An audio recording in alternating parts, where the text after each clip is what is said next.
यह कहानी गांव का पीपल पुरानी यादों को संजोए हुए है। तो मैं हूं उमा सिंह। स्वागत है आपका हमारे चैनल किताबों से दोस्ती स्टोरी में। वीडियो अच्छा लगे तो प्लीज़ लाइक शेयर और सब्सक्राइब कर लीजिए। गांव का पीपल देसी कहानी घर वापसी। गांव की चौपाल पर वह पुराना पीपल का पेड़ आज भी याद आता है। इस पेड़ के नीचे बने चबूतरे पर न जाने कितनी दोपहरी काटी है। इसी उधेड़ बुन में यादों को संजोए ईशान अपने गांव पहुंच जाता है। जैसे ही गांव में पहुंचती है, सभी बाहर निकलकर देखने लगते हैं। ईशान अपनी पत्नी के साथ अपने माता पिता से मिलने आया था। ईशान और सानवी दोनों शहर में रहते थे। कई सालों से आने की सोच रहे थे, लेकिन कभी टाइम ही नहीं मिल पाता था। घर पहुंचते ही देखा पिताजी पहले की तरह अपनी आराम कुर्सी पर बैठे कोई किताब पढ़ रहे थे और माँ रसोई में मिट्टी के चूल्हे पर रोटी सेक रही थी। दोपहर होने को थी। अपने घर के सामने कार रुकने से ईशान के पिता मधुबन जी खड़े होकर बाहर आ गए। ईशान और सानवी ने आगे बढ़कर उनके पैर छुए। अपने बेटे से मिलकर उन्हें कोई खास खुशी नहीं हुई, बस एक हल्की सी मुस्कुराहट के साथ उनका स्वागत किया और अंदर जाने के लिए कहा। अंदर ईशान अपनी माँ के पास पहुँचा। ललिता जी ने बेटे को देखा तो चूल्हे से तवा नीचे रखकर आकर उसे गले से लगा लिया। दोनों ने माँ के पैर छुए। ललिता जी ने कहा, कितना कमज़ोर हो गया है, शहर में कुछ खाने को नहीं मिलता क्या? यह सुनकर ईशान हंसने लगा। बस करो माँ, हर बार तुम यही कहती हो। यहाँ ये तेल घी नहीं खाया जाता है, मसाले भी बहुत कम डालते हैं। सानवी बोली, तभी तो हम माँ के हाथ का खाना खाने आए हैं। यह सुनकर ईशान बोला, देखा माँ, यह इसलिए बोल रही है कि कोई काम न करना पड़े।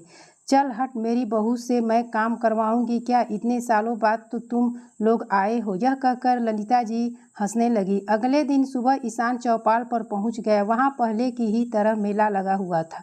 कुछ छोटे बच्चे उस चबूतरे पर खेल रहे थे। गांव के कई बुजुर्ग बैठकर बातें कर रहे थे। उनमें से कुछ हुक्का पी रहे थे। शहर के मुकाबले यहाँ का माहौल एकदम अलग था।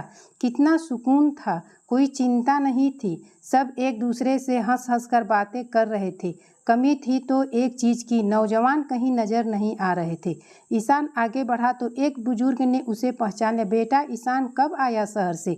चाचा कल ही आया था, आप लोगों से मिलकर बहुत अच्छा लगा, कहते हुए ईशान उनके पास जाकर बैठ गया। चाचा, मेरे साथ कोई भी नज़र नहीं आ रहा है।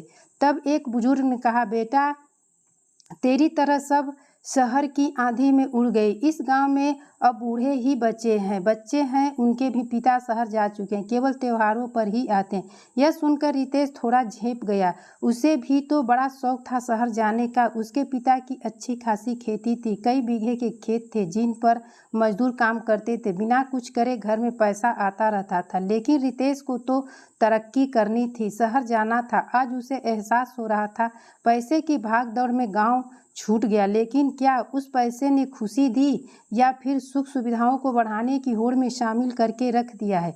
घर आया तो उसके पिता मधुसूदन जी खाना खा रहे थे। आजा बैठ, अरे सुनती हो, रितेश आ गया है, इसका भी खाना लगा देना। कुछ ही देर में काव्या रितेश का खाना लेकर आ गई। रितेश पापा के पास ही चारपाई पर बैठकर खाना खाने लगा।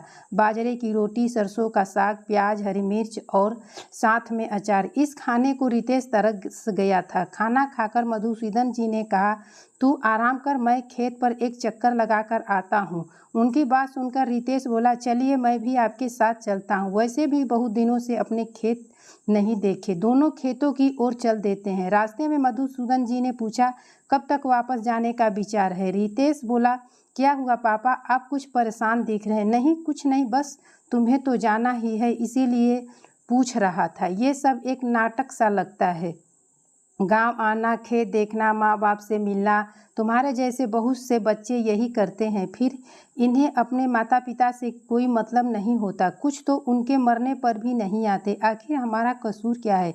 रितेश चुपचाप उनकी बातें सुनता रहा। उन्होंने आगे कहना शुरू किया, हमारे बुढ़ापे और मरने जीने के लिए तो गांव वाले हैं, बीमारी में पूरा गांव इकट्ठा हो जाता है, बोलने के लिए, त्यौहार मनाने के लिए सभी गांव वाले इकट्ठे हो जाते हैं, लेकिन तुम लोगों का क्या होगा? उन शहरों में जब तुम बूढ़े होगे और तुम्हारे बच्चे तुमसे दूर चले जाएंगे तो तुम्हारे सुख दुख के साथ देने वाला कोई नहीं होगा, तब तुम्हें इस गांव की कद्र समझ में आएगी। अपने पिता की बातें सुनकर रितेश का कलेजा छन्नी हो चुका था।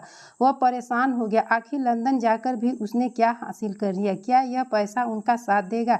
घर आकर रितेश ने पिताजी, माँ और काव्या को एक साथ बिठाया और कहा, मैं अपने जीवन के अंतिम क्षण इस गांव में बिताना चाहता हूँ, इसके लिए अपना सब कुछ समेट कर यहाँ आना चाहता हूँ। काव्या ने कहा, यह कैसे हो सकता है? यहाँ रखा ही क्या है? रितेश बोला, कुछ भी हो काव्या, वहाँ हमारा अपना कोई नहीं है, यहाँ सब अपने हैं। बुढ़ापे में पैसे से ज़्यादा अपनों के साथ की ज़रूरत पड़ेगी। मैंने फैसला कर लिया है कि मैं घर वापस आऊँगा और अपने साथियों को भी आने की कोशिश करूँगा। क्या पता मेरे इस कदम से गांव के और नौजवान भी वापस आ जाए। कुछ दिन बाद रितेश और काव्या वापस लंदन गए और वहाँ सब कुछ बेचकर गांव वापस आ गए। रितेश ने काव्या को भी अच्छे से समझा दिया। अब रितेश खेती करना और जो भी नौजवान छुट्टियों में गांव आता उसे समझा बुझाकर गांव में रहने के लिए प्रेरित करे, यही रितेश का काम था। रितेश के पिता उसके इस कदम से बहुत खुश थे। गांव के बारे में आप क्या सोचते हैं? तो एक प्यारा सा कमेंट जरूर करें और चैनल पर दोस्तों को शेयर भी करें, और चैनल पर नए हैं तो प्लीज़ चैनल को लाइक शेयर और सब्सक्राइब भी ज़रूर कर लें।